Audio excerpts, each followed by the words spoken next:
चारधाम यात्रा में रविवार यानी 5 जून को शाम को उत्तरकाशी जिले में यात्रियों से भरी बस खाई में गिर गई। 26 यात्रियों को अपनी जान से हाथ धोना पड़ा। 4 घायल हैं, जिसमें कंडक्टर और ड्राइवर स्टाफ भी है। आखिर ऐसा क्यों? क्या यह दुर्घटना रोकी जा सकती थी? कुछ उपाय किए होते तो आइए जानते हैं। जो बातें सामने आई हैं उनकी जांच पड़ताल करते हैं। वक्त हम चारधाम यात्रा के मार्ग पे खड़े हैं। ये वही मार्ग है जो यमुनोत्री और गंगोत्री को जाता है। रविवार को एक दुखद दुर्घटना हुई जिसमें 26 लोगों की मौत हो गई, जो एमपी के पन्ना जिले के थे। यह दुर्घटना रोकी जा सकती थी, इसमें कुछ बिंदुओं का पता चला है। आइए, उत्तराखंड टाइम्स उन बिंदुओं को जानने की कोशिश कर रहा है कि क्या है वो बिंदु। आप भी बने रहिए उत्तराखंड टाइम्स के साथ। स्थानीय लोगों से जो पता चला है और सरकारी सूत्रों के अनुसार जो पता चला उसमें कुछ कमियां थी उस जगह पर जहां पर बस दुर्घटना हुई है। हालांकि अभी जांच जारी है, लेकिन जो महत्वपूर्ण बिंदु हैं, जो कारण सामने आ रहे हैं, अभी तक जांच के अनुसार उसमें से अगर कुछ किए होते तो शायद दुर्घटना नहीं होती और 26 लोग जो मध्य प्रदेश के पन्ना जिले के रहने वाले थे, वे जान शायद नहीं गंवा पाते। बस में कुल 30 लोग सवार थे, जिसमें 26 की मौत हो गई। बाकी एक कंडक्टर, एक ड्राइवर, बाकी 2 घायल हैं, यानी कि 4 लोग घायल हैं। वहीं मुख्यमंत्री पुष्कर सिंह धामी और मध्य प्रदेश के मुख्यमंत्री भी घटनास्थल पर पहुंचे हैं। जो रिपोर्ट मिली है उसके अनुसार वो बिंदु हैं, वहां पर क्रैश बैरियर नहीं थी। जो भी संकरी जगह थी, मोड़ थी, नैनबाग जगह से डामटा तक, यानी कि जो धानों की सड़क किनारे बॉर्डर बना होता है, धातु की पत्तियां लगी होती है, वो नहीं लगी थी। जबकि चारधाम यात्रा रूट पर होनी चाहिए थी। और ना ही पुराने सीमेंट के ब्लॉक जैसे बैरियर जो परमानेंट होती थी वो भी नहीं बनी थी। ये होता तो शायद बस रुक जाती या गिरने से बच जाती। ये बड़ा कारण है।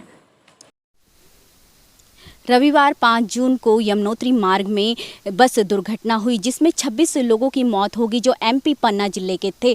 और बताया जा रहा है कि उस दुर्घटना को रोका जा सकता था। उसमें कुछ बिंदु ऐसे हैं जिससे वह दुर्घटना रोकी जा सकती थी। जो वहाँ के संभागीय अधिकारी आरटीओ ऑफिसर थे, उन्होंने निरीक्षण में पाया कि वहाँ पे नैनबाग से लेकर डामटा तक जो संकरी जो रोड थी उनमें क्रैश बैरियर नहीं थे, ना ही कोई सीमेंट के बैरियर थे। क्रैश बैरियर कैसे होते हैं मैं आपको दिखाती हूँ कि आजकल हाईवे पे आप देखते होंगे कि इस तरह के बैरियर लगाए जाते हैं। ये मेटल के बैरियर थे। भले बस की चाहे कितनी भी स्पीड होगी तो इस बैरियर से वो रोकी जा सकती थी।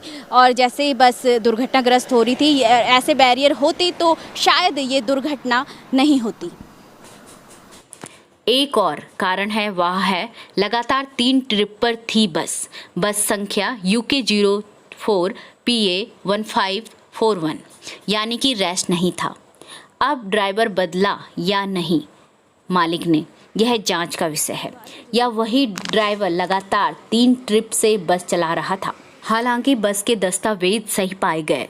संभागीय अधिकारी लेवल के अधिकारी ने सड़क का निरीक्षण किया तो पाया सड़क किनारे बैरिकेडिंग नहीं थे, जबकि ऐसी पहाड़ों में जहां संकरी सड़कें हैं वहां होनी चाहिए, लेकिन नहीं मिली।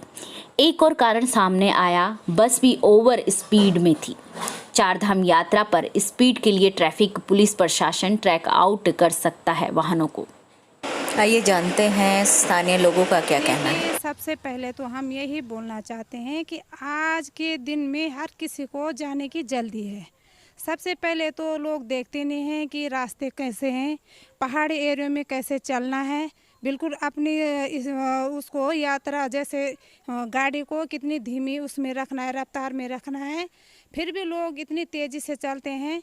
सबसे पहले तो लोगों को जल्दी है। फिर दूसरी बात यह है कि जब यात्रा इतनी तेज़ी से चलती है, इतनी भारी संख्या में है, तो इसको प्रशासन का भी थोड़ा इसमें है कि इसमें हमें कुछ ना कुछ बैरियर होते हैं जैसे रोड के किनारे, उसका सपोर्टर करना चाहिए। दुर्घटना स्थल पर मुख्यमंत्री पुष्कर सिंह धामी पहुंचे। आइए जानते हैं कि क्या कहा उन्होंने।